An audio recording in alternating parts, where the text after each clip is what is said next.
Hi everybody, it's Luis, co-owner of Bonafide, and today I have some updates for you guys on our rebrand. I want to thank everyone for their feedback and encouragement in our last video. I was really blown away by how many of you guys were so engaged with me on this. You know, sometimes doing the same thing over and over again gets a little stale, and the response and feedback from the last video was definitely a breath of fresh air for me. I got a lot of feedback from people and constructive criticism, notes, and you know what? There's actually a lot in there that I hadn't thought of before that I will definitely be incorporating into the design phase of the label, which I will talk more about on the next video. So again, don't worry about hurting my feelings. Actually, I had a few people that I thought was really nice that were like, I'm sorry if this comes across as too, aggressive or too mean, and then they would give me a criticism, and I'm like, no, that's what I want. That's why I did these videos. So thank you. Unless you're like telling me to go F off or something, I'm not gonna be offended. So what is this video about today?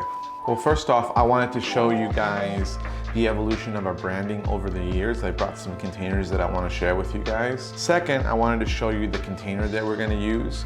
And third, I'm going to show you the chipset color that I just received from our container manufacturer that will show the color that we're going to try for the first wave of our jars. Okay, so let's dive into the evolution of Bonafide. We launched the brand in 2012, Halloween of 2012 to be specific.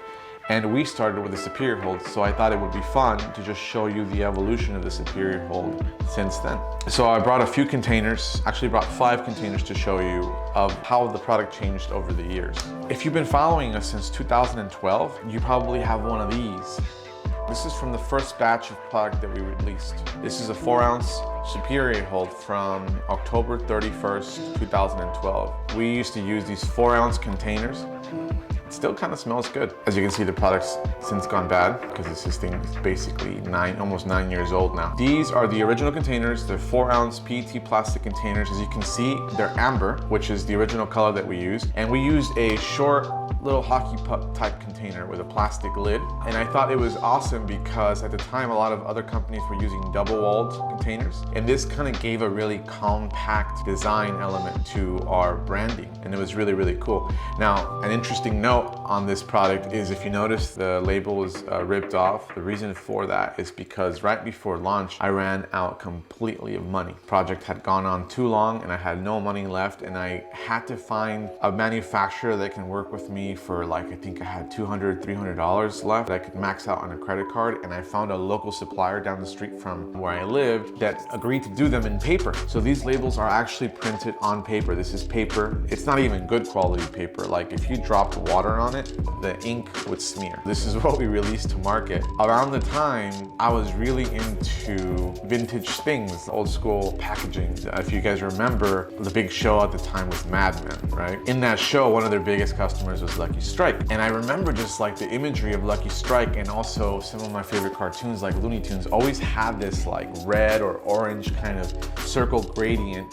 And if you can tell, there's kind of a little bit of a gradient in the center. And so I decided to go based on this imagery. And I like the simplicity of it. And again, I didn't have like a lot of skills on Illustrator. So this is the best that I can come up with. The most tech savvy thing that I was able to do was actually illustrate, I don't know if you can see them, some combs. I illustrated a switchblade comb on my computer. I took a picture of one that I bought and I traced it with Illustrator, and then I incorporated a crown. And so this is the first time you see the crown in our imagery. And if you can see it there, it's superior hold. And on the side, it has no barcode on the product. I didn't know you needed a barcode. I mean, this is a very DIY kind of project. Then I sold my first batch, and I stepped up a little bit and I got vinyl labels. So this is a vinyl label. It's much nicer quality, waterproof. As you can see, we matched the side branding with the top branding. So all of a sudden now we had 2 banners. Put our website. I cleaned up the crown. I added more stuff to the side because I realized I needed to put more information.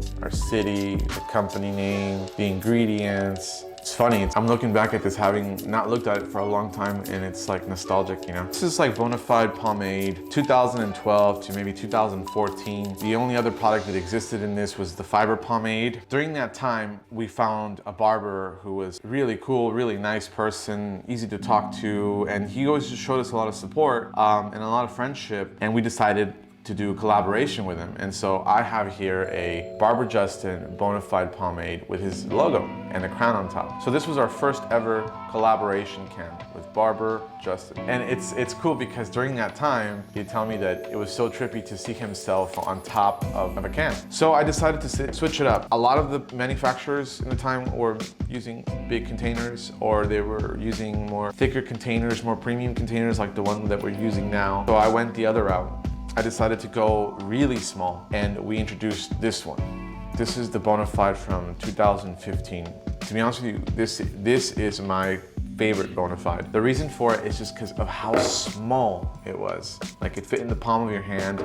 It looked amazing on a shelf. To me, this looked like a jar of marmalade or jelly, and this was just perfect. How did I design this? I had kept working on Illustrator, and I had kept getting better at it. I locked myself away for a weekend. I started just looking through old images of products from the 1950s, 60s. The imagery that came to my head was a lot of packages for the safety razors or the razor blades. We used to have a banner here, but I just kept seeing a banner across the left to the right of the product with the name of the brand, and I was just like really in love with it. And since we already incorporated the crown, I was like, I think I can make something like this work. I came up with something that looked to me like it had been born in that era.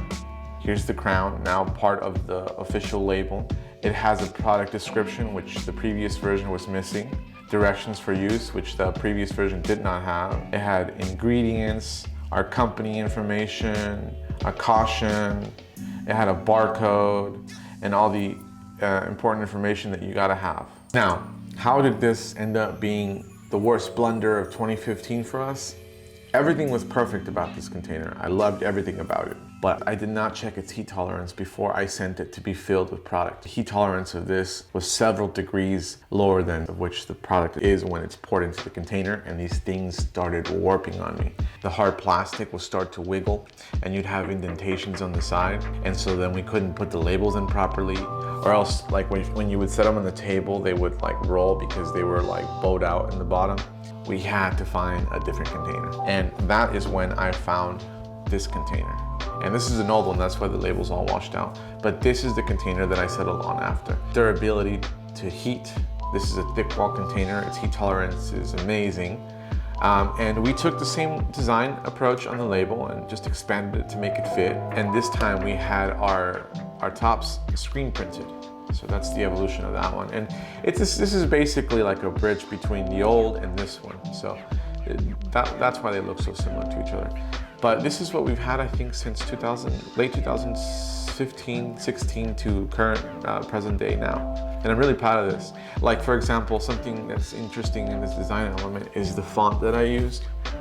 I'm a guitar player and I love Fender. And if you look at all the old electronics and Fender amps from the 60s and the 50s, they all had this round Futura type font. So I had to find a font like this, and sometimes I would even round out every single letter so that it looked like something that you would find in electronic device from the 50s and the 60s. So we are going to be using this container. I love this container. I love the flatness, the simplicity of it. I love the way that the silhouette of the product. Now, the color set. So we're going to be using an amber color, and here it is. Here's the color, here's the chipset. So we're gonna be using this color here to start. I really wanted a dark amber, so we're gonna be trying this color first. We're going to make the first version of the Rebrand in this color. We're going to be gauging how dark it looks like when there's product poured inside. And if it needs to be more darkened, then we're gonna go down to this color. So I'll have more updates for you guys in a couple weeks. This time I'll have the label design ready for us to look over, and I'll print out some samples of it so we can see how it looks like on this container. Although I won't have the container in the amber color until it's manufactured and filled, so we're gonna have to just eyeball that and use our imagination. Thanks for giving us feedback. I hope you guys enjoyed this video. I'll see you in a couple weeks. I will finish off the video with a slow pan of my favorite Bonafide.